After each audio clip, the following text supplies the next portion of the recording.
Donc avant de commencer, nous allons faire un petit chant avec le nom de Mahaprabhu. S'il vous plaît, vous pouvez répéter après moi. Jaya Jaya Shri Chaitanya Jaya Nityananda Jaya Jaya Shri Chaitanya Jaya Nityananda Jaya Advaita Chandra Jaya Gaura Bhakta Vrinda Jaya Advaita Chandra Jaya Gaura Bhakta Vrinda Jaya Jaya Shri Chaitanya Jaya Nityananda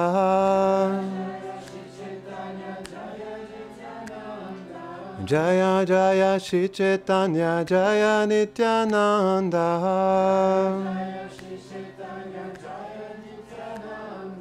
Jaya Advaita Chandra Jaya Gaura Bhakta Vrinda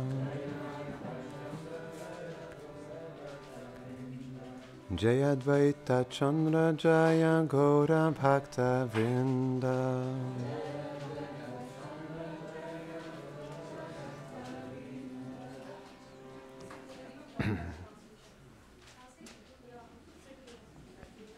Bonsoir et bienvenue à Radha Kripa Rouen.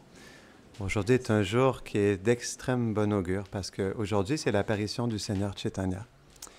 Et c'est un jour où il partage une grande miséricorde et je dois vous l'avouer, je la ressens en ce moment parce que je n'étais pas supposé donner la classe aujourd'hui.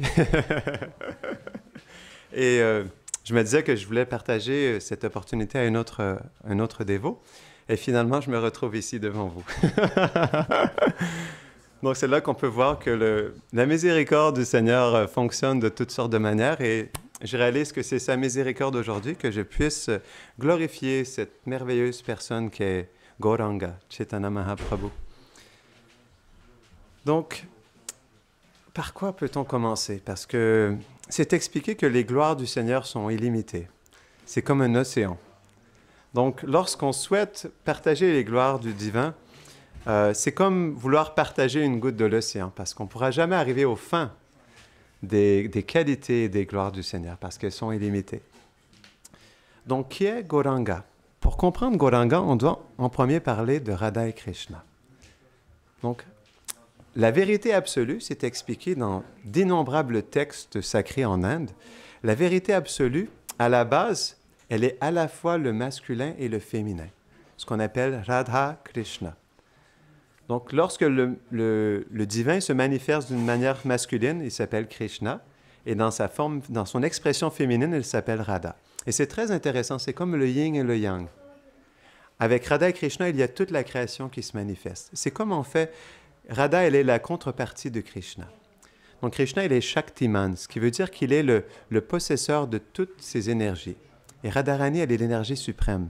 Donc, ensemble, ils sont le couple divin, la vérité absolue. Donc, à la base, ils sont un, mais pour manifester toute la création dont nous-mêmes, pour ce qu'on appelle, pour exprimer le rasa, qui veut dire des relations d'amour, c'est pourquoi nous sommes vivants. Nous sommes créés pour pouvoir relationner avec amour avec le Seigneur. C'est pourquoi nous avons une existence. Notre but dans la vie, il est de développer de l'amour pour le Seigneur suprême. C'est pourquoi nous sommes manifestés. C'est notre fonction éternelle de développer de l'amour pour Dieu.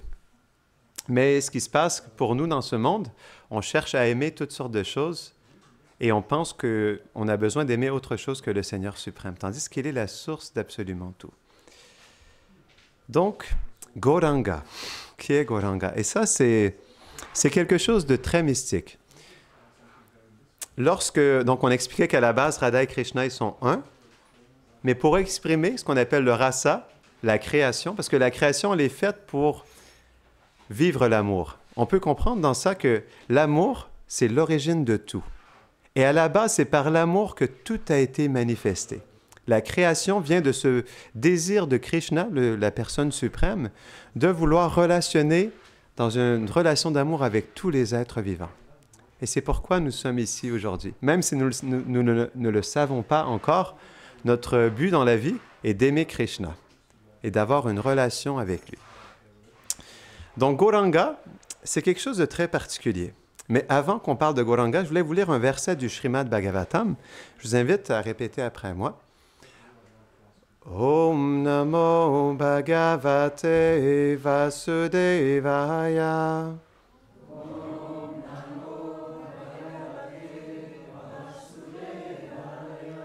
Om Namo Bhagavate Vasudevaya.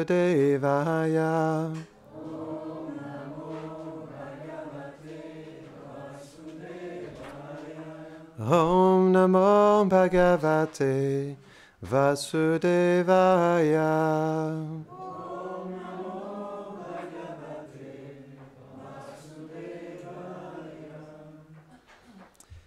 C'est un très beau verset. Ce soir, j'aimerais vous parler de la beauté du Seigneur.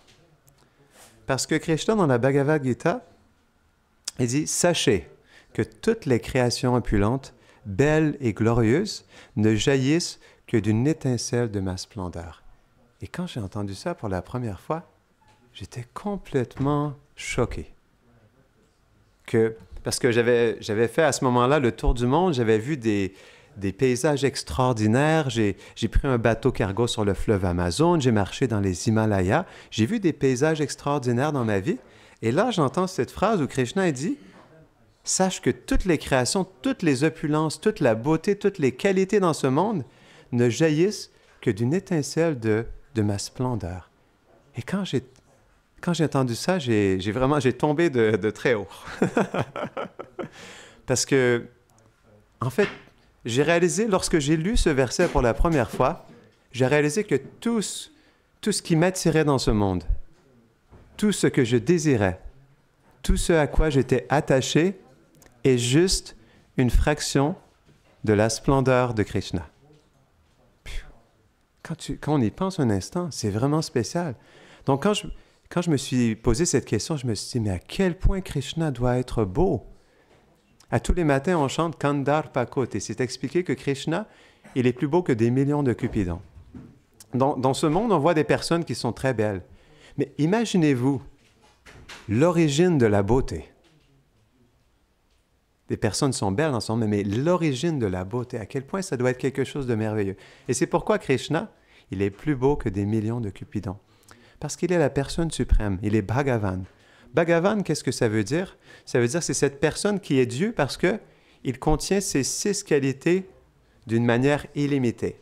Il est le plus beau, le plus riche, le plus fameux, celui qui a le plus de connaissances et celui qui est le plus renoncé. Il m'en manque un. Et celui qui a le plus de gloire. Il est le plus fameux parce que c'est la personne suprême. Donc, il a toutes ces qualités d'une manière illimitée. Srila Prabhupada, il expliquait ça. Si vous voulez savoir qui est Dieu, la personne suprême, c'est cette personne qui a toutes les qualités du monde, mais d'une manière infinie. Est-ce que vous avez déjà rencontré une telle personne? Eh bien, elle s'appelle Krishna. Donc, c'est pourquoi, comme Krishna, il est l'origine de tout, et tout vient de lui, par lui, tout est créé par lui et pour lui, et que tout ce qui est manifesté dans ce monde est une parcelle de sa beauté. Imaginez-vous à quel point il est beau. C'est expliqué que lorsque Krishna sourit, c'est comme un océan de sourire. Lorsqu'il nous aime, c'est comme un océan d'amour. Lorsqu'il exprime la beauté, c'est comme un océan de beauté. On est tous attirés par la beauté. Mais imaginez-vous un instant, fermez-vous les yeux un instant, et imaginez-vous un océan de beauté concentré en une seule forme, une forme transcendantale qui s'appelle Krishna. À quel point ça doit être spécial. Jiva Goswami, il explique que Bhagavan, comment il le définit, vous allez voir, c'est absolument extraordinaire. Il dit Bhagavan, c'est cette personne que lorsqu'on la voit une fois, on devient tellement amoureux de cette personne qu'on se donne pour l'éternité à cette personne. Pour l'éternité. Krishna, il est tellement captivant que juste un clin d'œil de Krishna et on est foutu. C'est expliqué que si nous pourrions voir Krishna face à face, nous perdrions connaissance sur le champ. Et si nous pouvions voir Srimati Radharani, sa contrepartie, qui est l'origine de l'amour, nous mourrions. Nous mourrons. Donc ça, c'est la beauté de Krishna. Et je vais vous lire un verset. Écoutez attentivement. C'est très, très beau.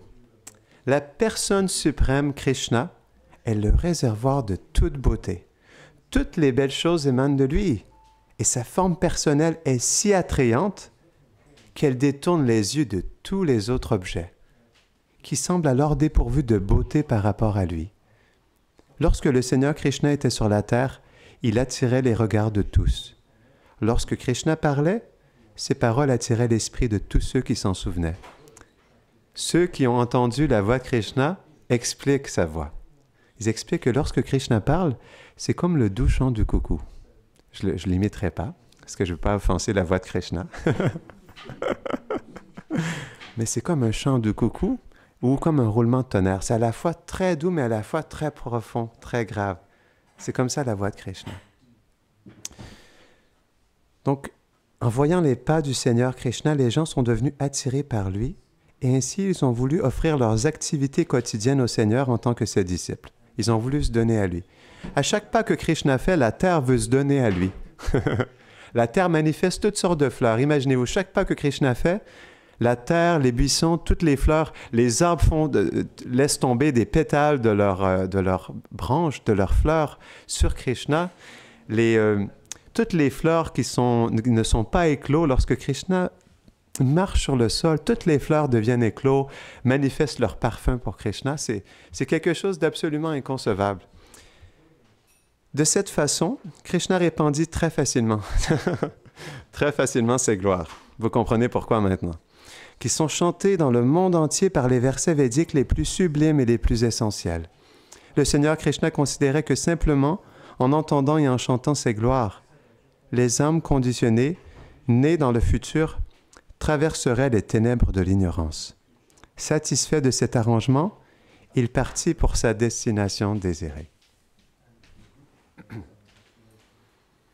Om Gyanatimirandasya Gyanam Jara Sharakaya Chakshurun Militam Jena Tasmai Shri Gurave Namaha Shri Chaitanya Manom Bhishtam Stapitam Jena Bhutare Swayam Rupa Karamayam Dadati Swapadantikam He Krishna Karuna Sindho Dinabandho Jagatpate Gopisha Gopika Kanta Radha Kanta Namostute Tapta Kanchana Gaurangi Radhe Brindavaneshwari Brishabhanusute Devi Pranamami Hari Priye Vanchakalpatarubhyashta Kripa Sindhubhya eva cha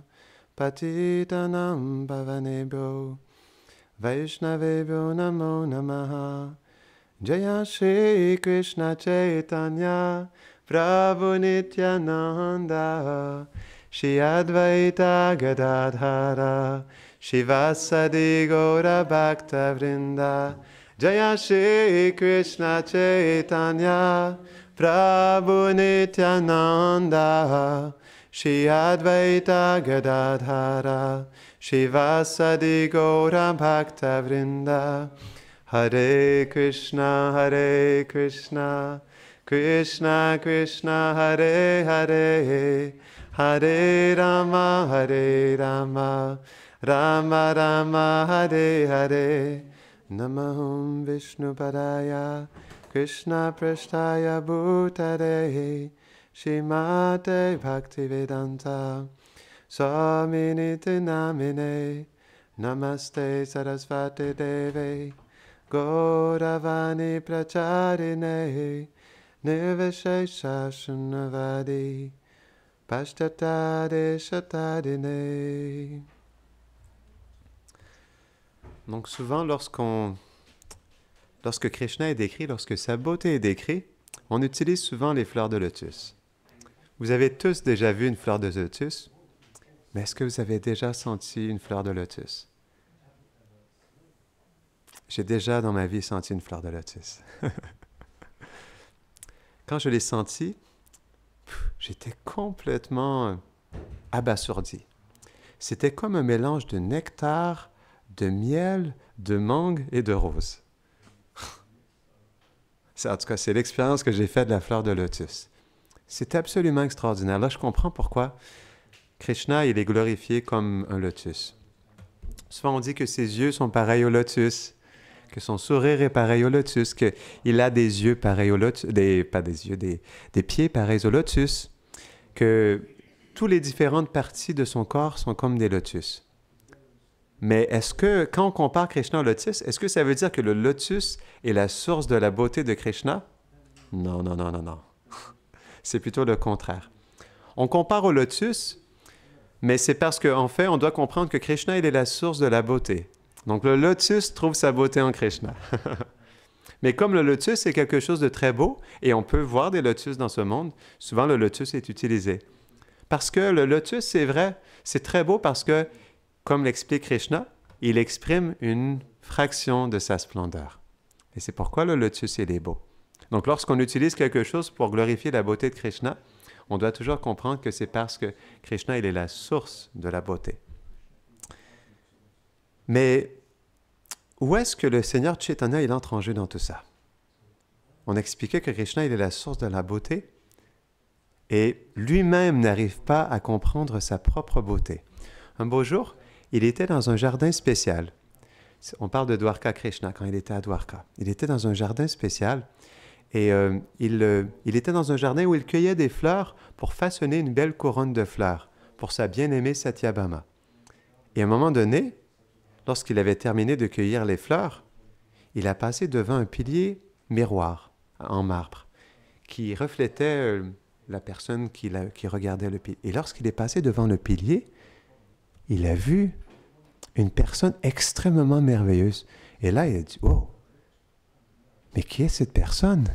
Je n'ai jamais vu une telle beauté dans ma vie. » Et là, il était tellement... Il ne savait pas que c'était lui-même qu'il voyait dans la glace. Il faut comprendre que, comme Krishna, il est la source de la beauté, sa beauté, elle est infinie. Lui-même n'arrive pas à comprendre les confins de sa beauté. Parce que sa beauté était limitée. Donc, il se perd lui-même dans sa propre beauté. Et là, il se regardait comme ça, il se disait, « Waouh! Mais qui est cette personne absolument merveilleuse? » Et il était tellement attiré par sa propre beauté qu'il a voulu s'étreindre. Et là, il a dit, mais il a voulu l'étreindre, mais là, il a juste vu le reflet, mais il dit, comment je peux étreindre cette personne? Il a été un peu confus. Là, il a réalisé qu'en fait, il regardait son propre reflet dans le miroir. Et là, il s'est dit, je dois faire quelque chose. Parce que, en fait, Krishna, il ne peut pas pleinement apprécier sa propre beauté. Parce qu'en tant qu'objet de la beauté, il ne peut pas avoir les mêmes yeux que le spectateur ultime de la beauté. Et qui est le spectateur ultime de la beauté? Srimati Radharani. En anglais, on dit « The beauty is in the eye of the beholder ».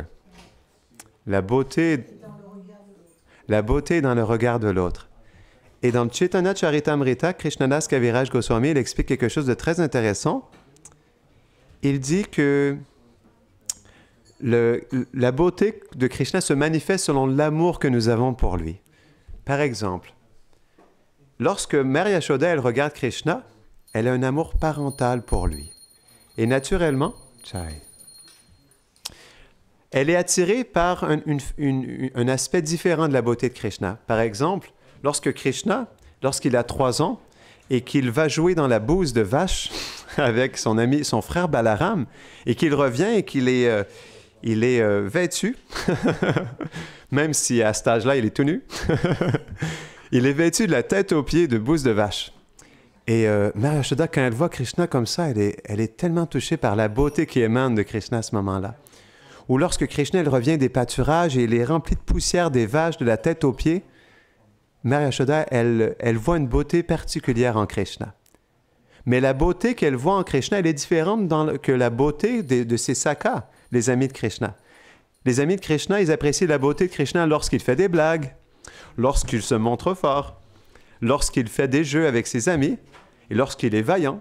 C'est dans ces moments-là qu'ils voient une beauté particulière en lui.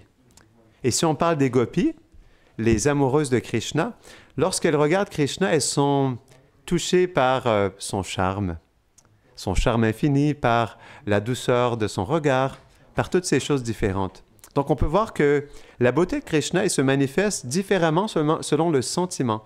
Donc plus notre dévotion est profonde, et plus la beauté de Krishna se manifeste. Dans le Chaitanya Charitamrita, Krishnadas Kaviraj Goswami, il explique quelque chose d'absolument merveilleux. J'ai plein de versets, laissez-moi le retrouver. Krishna dit « Ma douceur est toujours de plus en plus nouvelle. Les dévots le goûtent selon leur amour respectif. » Et il dit bien que l'amour de Radha soit pur comme un miroir. Sa pureté augmente à chaque instant. Ma douceur n'a pas non plus d'espace pour l'expansion. Pourtant, elle brille devant ce miroir dans une beauté de plus en plus nouvelle. Il y a donc une concurrence constante entre ma douceur et le miroir de l'amour de Radha. Les deux augmentent continuellement et aucun ne connaît la défaite. Ça, c'est quelque chose d'extrêmement beau. En fait, ce verset explique que la beauté de Krishna, elle se manifeste selon l'amour que nous avons pour lui. Donc, plus nous aimons Krishna, et plus la beauté de Krishna se manifeste. C'est pourquoi, comme il est entouré de gens qui l'aiment tellement, la beauté de Krishna, elle augmente continuellement. Parce que on expliquait la beauté dans le regard de l'autre. Donc, dans ce verset, OK.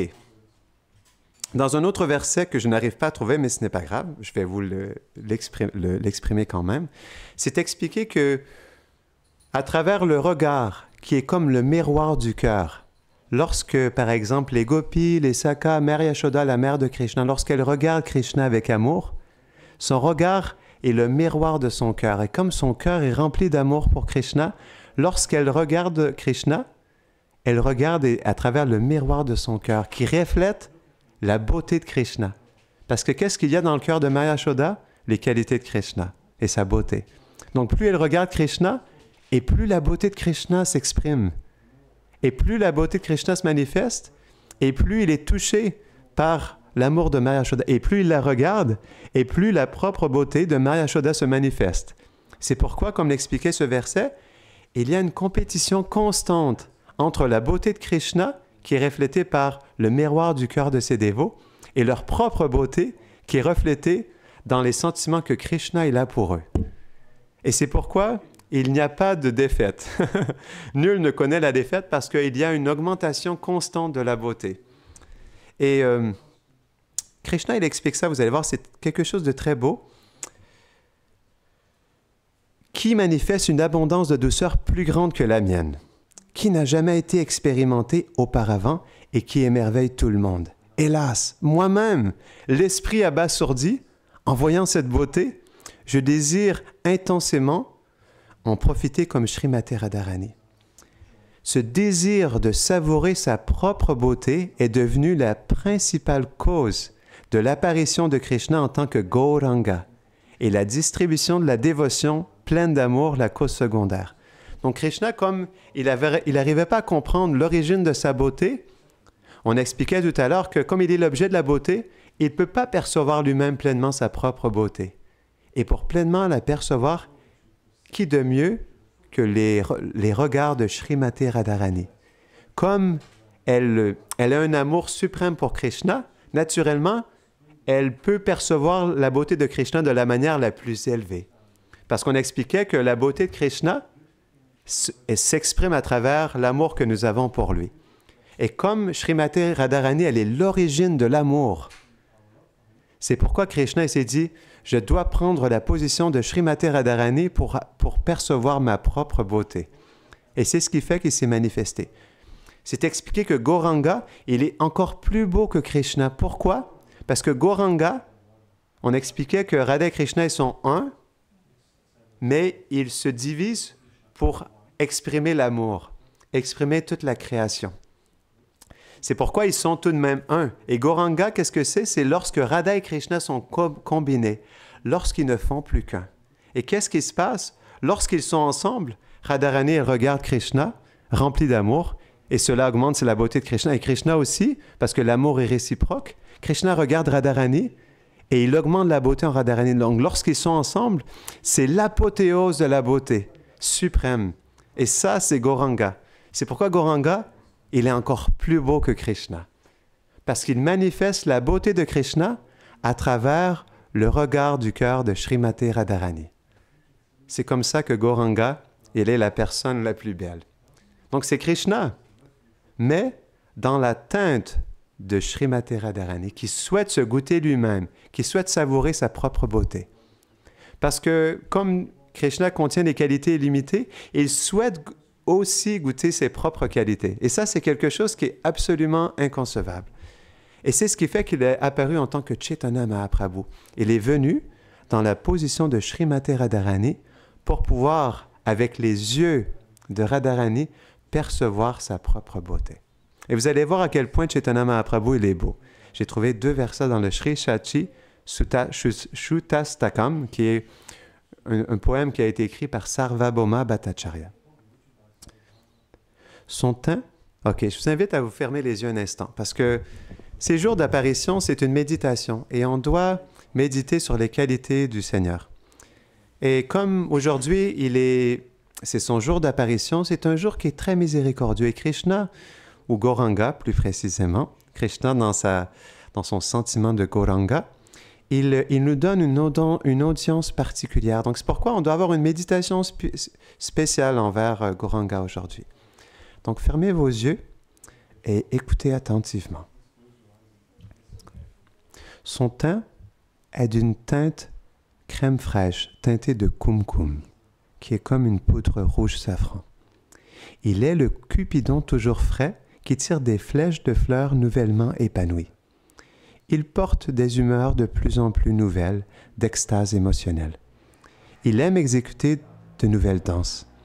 Il fait des blagues toujours nouvelles qui font beaucoup rire. Son éclat brillant est comme de l'or, fraîchement fondu. Je m'incline devant Gora, le beau-fils de Mère Sachi. Il est doté d'un amour toujours frais pour Dieu. Son éclat radieux est comme la couleur du beurre frais. Sa tenue fraîche est arrangée dans des modes toujours nouvelles. Il savoure de nouvelles douceurs d'amour pour Krishna. Il brille de 9 manières nouvelles, tout en exécutant les 9 processus de dévotion. Il est imprégné d'une nature aimante des plus propices. Je m'incline devant Gora, le beau-fils de Mère Sachi. Donc, Chaitanya, il y a aussi un autre nom, Chaitanya Chandra. Chandra, c'est la lune. Il est Chaitanya Chandra parce qu'il est la lune d'or surgie de l'océan d'amour extatique de Radha pour Krishna. Parce qu'il est Krishna, Chaitanya Mahaprabhu, il est l'incarnation de toute la beauté, mais parce qu'il a le sentiment d'être Radha, sa beauté est encore renforcée par le miroir de sa beauté. Et parce que sa forme sombre est couverte par le teint clair de Radha, Gauranga est particulièrement beau. En effet, en raison de l'absorption dans le sentiment de Radha, le Radha Bhav, la beauté exquise de Chaitanya Mahaprabhu augmente constamment. En réalité, ça, c'est dû à la relation proportionnelle entre la beauté divine et l'amour pour Krishna. Parce qu'il y a 2 aspects à la beauté, 2 facettes.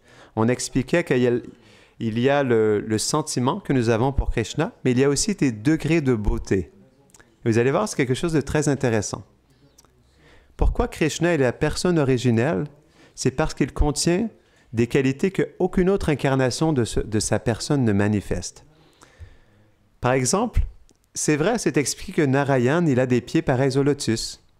Mais les pieds pareils au lotus de Narayan ne sont pas aussi doux que les pieds pareils au lotus de Krishna. Bien sûr, Narayan à Vaikuntha, il sourit. Ramachandra, il sourit. Mais la douceur du sourire de Ramachandra n'est pas aussi douce que la douceur du sourire de Krishna. Parce que Krishna, il est l'origine de la douceur. Il y a même une chanson là-dessus, Madhuram, Madhuram. Krishna, il est l'empereur. Non, cette chanson explique que Krishna, il est l'empereur de la douceur. Il a 4 qualités qu'aucune autre expansion de sa personne ne manifeste. Et ce sont des qualités qui sont dans le Madhurya, dans la douceur. La douceur, Rupa Madhurya, la douceur de sa forme. Venu Madhurya, la douceur du son de sa flûte, parce que Krishna joue de la flûte. Il y a un beau verset dans les Védas qui explique que lorsque Krishna joue de la flûte, le monde entier le suit, comme des êtres, comme un marionnettiste qui fait bouger tous les êtres vivants. C'est expliqué que Brahma, il a reçu la connaissance des Védas par le son de la flûte de Krishna dans son cœur.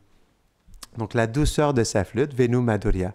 Ensuite, il y a Lila Madhurya, la douceur de ses divertissements. Lorsque Krishna, il accomplit ses divertissements avec ses associés éternels, c'est d'une douceur incomparable.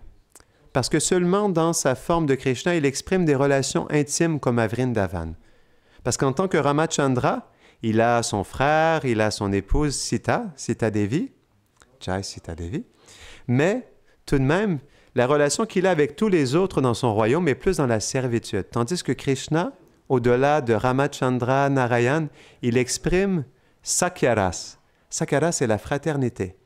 Dans les anciens textes dévotionnels, c'est expliqué que nous pouvons avoir différentes relations avec Dieu, avec la personne suprême, selon le sentiment qui nous amène dans notre cœur. Il y a Shanta, la neutralité, où nous sommes plus dans une méditation, dans une appréciation profonde des qualités de Krishna. Il y a Dasya, un sentiment d'être un serviteur, d'être un petit serviteur de Krishna. Il y a Sakyaras, le sentiment d'être égal à Krishna. Donc même si Krishna il est la source d'absolument tout, on peut avoir une relation égale à égale avec lui. Où on sent qu'on peut même se sentir plus fort que lui. Krishna, dans sa relation avec ses sakas, qui sont ses amis, ses gopas, les pâtres, il se bat avec ses amis. Et parfois, Shridam, il monte sur ses épaules. Krishna est la personne suprême, le créateur de tous les univers. Mais Shridam, il monte sur ses épaules et Krishna, il fait le taureau, il se promène avec lui. Krishna, il contrôle absolument tout, mais il est contrôlé par l'amour de Mère Yashoda. Il est comme une marionnette dans les mains de sa mère Yashoda. Krishna, il est contrôlé par l'amour. Et ça, c'est la personne suprême. Même s'il est la source de tout, il est prêt à venir à notre niveau, à nous, pour pouvoir relationner personnellement avec nous. Ça, c'est l'amour. Krishna, ce n'est pas une personne, il est l'amour. L'amour, c'est la proximité, c'est l'intimité, c'est la relation, c'est l'échange, la réciprocité. Donc, si Krishna, il est la source de l'amour, il doit pouvoir exprimer cette intimité avec nous. Sans ça, il n'est pas la source de l'amour. Comment nous pouvons goûter l'amour avec la personne suprême si nous ne pouvons pas avoir une relation personnelle avec lui? C'est pourquoi il est, comme par exemple, on se voit face à face, on peut voir Krishna face à face. Il y a des milliers d'âmes réalisées qui ont vu Krishna face à face, qui ont décrit sa beauté. Et nous aussi, on peut voir la beauté de Krishna. C'est possible, parce qu'on est fait pour ça. On est fait à la base, on expliquait, notre fonction éternelle, notre Jaiva Dharma, est d'aimer la personne suprême et d'avoir une relation profonde avec lui. C'est pourquoi on cherche ça dans ce monde. On cherche des relations, on cherche des sentiments, on cherche l'amour, on cherche à s'attacher aux autres, on cherche à approfondir notre relation avec les autres parce qu'on cherche ça avec la personne suprême, parce qu'il est la source de toutes les relations, il est Rasaraj. Krishna, pourquoi il est la personne suprême? C'est parce que tout le monde ici présent, Krishna, il peut réciproquer parfaitement avec chacun d'entre nous, mais d'une manière absolument parfaite qui va nous combler, mais pour l'éternité.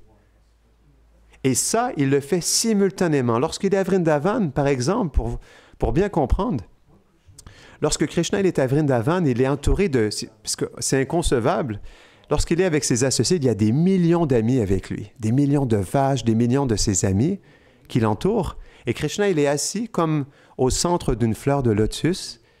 Et tous les autres gopas, ses amis, sont alentour de lui, comme les pétales d'une fleur de lotus.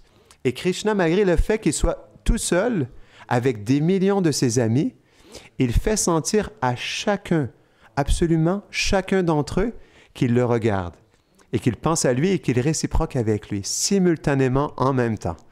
C'est pourquoi Krishna, il est la personne suprême. Est-ce que vous avez déjà rencontré quelqu'un qui fait ça? C'est déjà dur de relationner avec deux personnes. Imaginez-vous relationner avec 1 million de personnes. Non, je pense qu'on on exploserait. Ce serait impossible. Donc, Krishna, c'est pourquoi il est Rasaraj, il est la source de toutes les relations. Donc, revenons à la beauté de Chaitanya Mahaprabhu.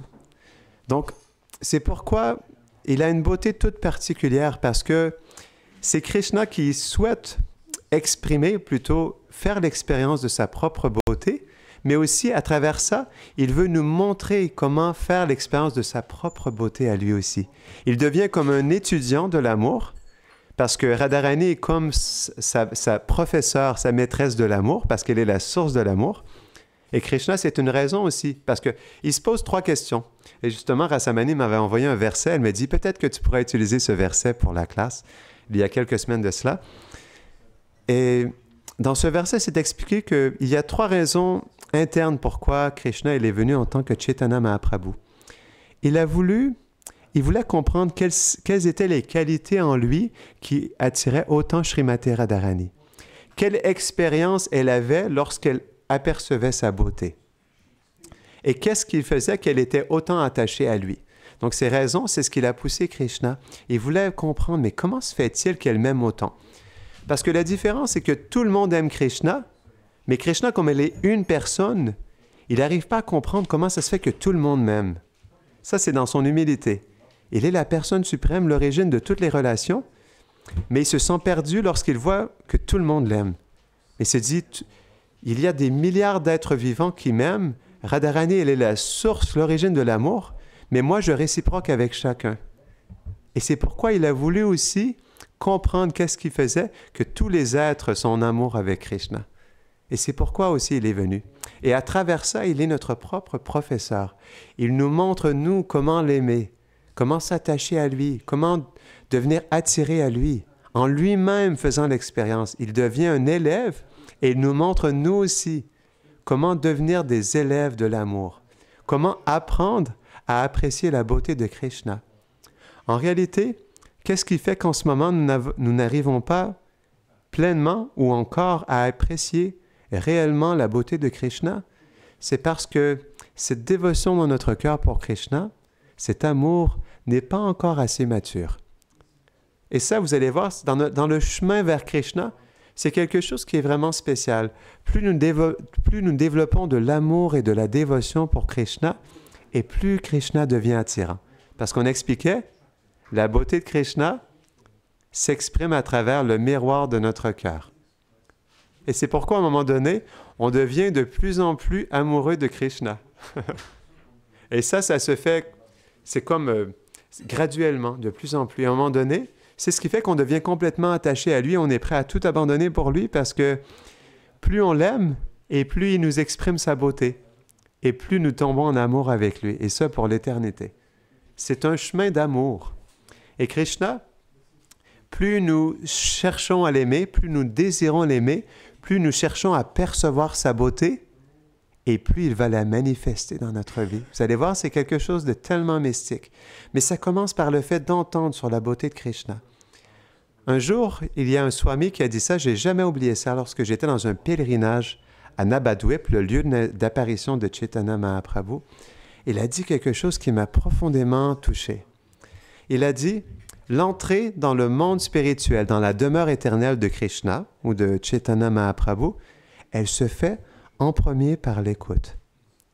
Et ça, c'est quelque chose de très sacré. Par l'écoute, on peut entrer dans le mystère de la beauté de Krishna seulement par l'écoute. C'est pourquoi tout à l'heure, je vous invitais à fermer vos yeux. Parce que par l'écoute, on peut graduellement apprécier cette beauté en Krishna et la recevoir dans notre cœur, seulement par l'écoute. Shravanam, Kirtanam, Vishnu, ça commence par l'écoute. Et plus nous écoutons sur la beauté de Krishna, plus nous allons devenir attirés par sa personne. Et plus nous allons être captivés par sa personnalité, par tout ce qui émane de lui. C'est ce qui fait qu'on doit de plus en plus écouter sur lui. Par exemple, qu'est-ce qui a fait que nous étions un jour attirés par Britney Spears ou par telle ou telle personnalité? C'est parce qu'on a vu une photo de la personne, on a entendu la personne parler, on a entendu chanter, et naturellement, on a été attirés. Mais c'est la même chose avec Krishna. Plus on entend parler des gloires de Krishna, et plus on tombe en amour avec lui. Parce que Krishna, il est l'origine de toute la beauté. Et il n'y a rien dans ce monde, parce que tout dans ce monde est un reflet de sa beauté. Ça, on doit méditer là-dessus. Tout Absolument tout ce qu'on désire, ce qui nous attire, à quoi nous sommes attachés et tout ce qui nous inspire est une fraction de la splendeur de Krishna. Donc pensez-y un instant. Si tout dans ce monde, même à la fois concentré, si vous, d'une manière concentrée, vous prenez toute la beauté de ce monde, toutes les qualités, toute la richesse, ça restera tout de même juste une fraction de la beauté de Krishna. Donc, imaginez-vous la beauté de Krishna, c'est quelque chose d'absolument inconcevable. C'est expliqué que Krishna, juste le fait de bouger, on devient complètement captivé. Si Krishna serait là en face de nous, on serait juste complètement abasourdi de voir tout ce qui émane de sa personne. Il y a tellement de beauté qu'on ne sait pas quoi regarder. C'est expliqué que, OK, est-ce que vous avez déjà senti vous-même ou senti une personne qui sent la fleur? Avez-vous déjà rencontré une personne qui a un parfum naturel de fleurs? Personne dans ce monde ne sent la fleur, non? La preuve, on a besoin de toutes sortes de parfums, se savonner, prendre 3 douches par jour, parce que le corps, à la base, il ne sent pas bon. On ne peut pas dire que le corps sent bon. Le corps sent bon parce qu'on met toutes sortes de parfums. Eh bien, Krishna, c'est expliqué, il n'a même pas besoin de prendre de douche. Pourquoi? Parce qu'il a une fragrance, un parfum naturel de fleurs. C'est expliqué que le parfum naturel de Krishna, c'est comme un mélange du centre d'une fleur de lotus bleu avec le bois de santal, le bois agoro et le camphre. Rupa Goswami, il explique, si vous voulez faire l'expérience du parfum de Krishna, vous pouvez prendre 2 portions, je ne me rappelle plus exactement des ingrédients, mais des quantités, mais 2 portions de camphre, 2 portions de fleurs de lotus, 1 portion de bois agoro. Et je me suis dit à un moment donné, wow, on devrait faire l'expérience. On devrait prendre les quantités exactes et les mélanger pour méditer sur la fragrance du corps de Krishna. Donc c'est expliqué, il sent comme un parfum absolument extraordinaire. Sa peau est plus douce que le beurre fondu ou comme un pétale de rose. Vous avez déjà senti un pétale de rose? C'est tellement doux. Eh bien, la peau de Krishna, elle est plus douce qu'une pétale de rose ou que le beurre fondu. Donc, tout en Krishna est tellement merveilleux. Et ce qui est intéressant, c'est que la beauté de Krishna est sa première qualité. Et toutes ses autres qualités sont manifestées à travers sa beauté. La beauté de sa connaissance, la beauté de ses opulences, la beauté de sa puissance. Toutes ces qualités sont exprimées à travers sa beauté. C'est pourquoi là, Krishna, il est le nom de la personne suprême. Krishna, ça veut dire il est infiniment fascinant par toutes les qualités qui émanent de lui. C'est pourquoi Krishna est le nom de Dieu. Krishna, il est infiniment fascinant. C'est pourquoi on chante son nom aussi. Parce que lorsqu'on chante le nom de Krishna, on entre en contact avec lui. C'est quelque chose d'absolument mystique. On expliquait l'écoute. La beauté de Krishna, elle est présente dans l'écoute. Parce que lorsqu'on parle sur Krishna, par exemple, nous avons révélé des versets sur Krishna, sur sa beauté. Ça, c'est ce qu'on appelle Shabda Brahman. C'est la beauté de Krishna enregistrée à travers le son. Ses qualités, sa beauté, sa personne, elle est pleinement présente à travers ce qu'on appelle le son transcendantal. Et lorsqu'on entend sur les gloires de Krishna, lorsqu'on chante son nom, on entre en contact avec les qualités de Krishna. C'est pourquoi on chante son nom à tous les jours. Hare Krishna, Krishna Krishna, Hare Hare, Hare Rama, Rama Rama, Hare Hare. Donc lorsqu'on chante ce mantra, ce n'est pas un mantra ordinaire. Brahma lui-même, qui est le créateur de cet univers, Brahma lui-même, il dit qu'il n'y a pas Harer Nama Vekevalam, Kalo Nastyeva Gatiranyata. Il n'y a pas d'autre moyen. Il n'y a pas d'autre moyen. Il n'y a pas d'autre moyen que de chanter le saint nom de Krishna pour atteindre l'amour de Dieu. Donc c'est le meilleur moyen parce que dans cette ère dans laquelle nous vivons, nous n'avons pas le temps de méditer. Pas juste le temps, nous n'avons même pas la qualification pour méditer parce que notre mental, il est trop perturbé. Et comme Krishna, il voit qu'on est trop perturbé par trop de choses dans notre vie actuelle, il a donné un processus qui est très simple, le chant de ses noms. C'est expliqué lorsqu'on chante le nom de Krishna, Krishna, il est pleinement présent. Il est présent dans le sens où il manifeste toutes ses qualités à travers ce son qui est son nom, parce qu'il est non différent de son nom. On ne peut pas défaire Krishna de son nom. Au niveau matériel, si je dis Bobby, Bobby, Bobby, je n'aurai pas l'expérience de mon ami Bobby. Mais si je dis Krishna, Krishna, Krishna, alors Krishna, il se manifeste, il devient présent. Il dit, je ne suis pas dans les austérités de yogi. Je ne suis pas dans les sacrifices, les yagas, mais je suis là où mes dévots me glorifient. Alors là, je suis présent. Krishna, il manifeste sa présence lorsque ses dévots le glorifient. Et c'est pourquoi on cherche tant à chanter son nom, à glorifier ses qualités, parce que quand on le fait, Krishna, il est présent. À travers ça, on fait l'expérience de Krishna, on se connecte avec lui. Ce n'est pas quelque chose d'ordinaire. C'est pourquoi on se réunit comme ça, et on le fait à tous les jours. Si vous voulez, vous pouvez venir à tous les jours. Vous pouvez même habiter ici, si vous voulez. Vous devriez tous habiter ici. Parce qu'ici, c'est la maison de Krishna. Ici, c'est sa maison. On habite avec lui. Il nous permet d'habiter dans sa demeure. Et pourquoi il vient en tant que l'amorti? Donc, vous avez peut-être, pour ceux qui sont ici pour la première fois, vous vous êtes peut-être posé cette question. Mais qu'est-ce qui se passe sur l'autel, de l'autre côté? Souvent, c'est drôle, quand j'invite des gens pour la première fois à venir ici, c'est toujours particulier de voir leur regard comme... Ils regardent et... Il y a toutes sortes de regards. Des fois, ils sont « Wow! » Mais les gens sont toujours surpris parce que... Mais qu'est-ce qui se passe? On voit une mère bleue avec un enfant bleu, avec un ami jaune, avec des vaches, avec un frère qui est blanc comme le cristal. Wow! Attends, je pense que là, c'est quelque chose qui me dépasse complètement. C'est parce que Krishna, il est miséricordieux parce qu'il nous permet de le voir. Et ce que vous voyez sur l'autel, ce n'est pas quelque chose d'ordinaire. Il y a des milliers et des milliers de textes qui expliquent qui est Krishna. On doit terminer? OK. Donc, on va terminer ici. Et je nous invite à tous continuer à méditer sur la beauté de Krishna et à être complètement captivés par la douceur qui émane de sa beauté. Jai Shri Chaitanya Mahaprabhu ki! Jai Nitai Gaura Premanande! Haribol! Donc, nous allons faire l'arti.